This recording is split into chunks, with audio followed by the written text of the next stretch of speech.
আজকে পাঙ্গাস মাছ দিয়ে ডাল রান্না করব। পাঙ্গাস মাছের পেটি দিয়ে মুসুরির ডাল।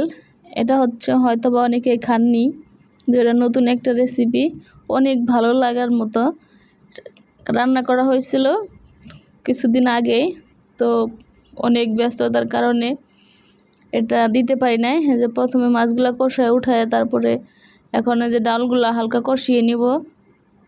ডাল একদম হওয়া যাবে না, হালকা হালকা ডাট ডাট থাকবে। অনেকে তো অনেক ধরনের রান্নাই করে, তো আমি আবার গরিবের মতো হালকা হালকা কিছু রান্না করি। ব্যাচেলর লাইফ মানে গরিবের রান্না। আমার এটা নাম দেওয়া দরকার ছিল গরিবের রান্না, কিন্তু না দিয়ে নাম দিয়ে বলেছি। অনেক সময় ঘরে অনেক কিছু থাকে না, দেন কষানি প্রায় শেষের দিকেই কি সুন্দর হয়ে গেছে।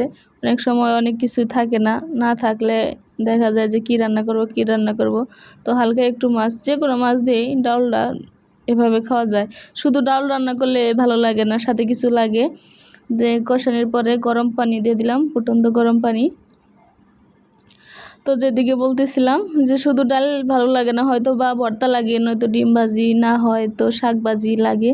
আর এইভাবে রান্না করলে কোনো কিছু লাগবে না, জাস্ট তরকারি দিয়ে খাওয়া যাবে।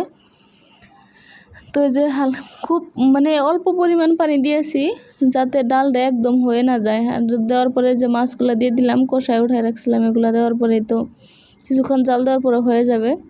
তো দেখা যায় এভাবে খেলে আমার হচ্ছে সবজিও লাগলো না, এমনিও তো লাগলো না, অনেক ভালো লাগছে। আর খেতেও দুর্দান্ত স্বাদ ছিল। যেটা হয়তো বা বলতে পারেন যে আপনার কাছে সবই মজা, এরকম না। একদিন রান্না করে খেয়ে দেখেন, যদি ভালো না লাগে তারপরে বলতে পারেন যে না ভালো লাগে নাই। যে রান্না শেষ দেখেন একদম ডাট ডাটি আছে, ডাউলটা যে একদম আস্তে আস্তে আছে, একদম যে হয়ে গেছে, গলে গেছে এরকম না, একদম গলে গেলে ভালো লাগবে না। এই যে দেখেন অনেক আস্তে আস্তে আছে ডালটা।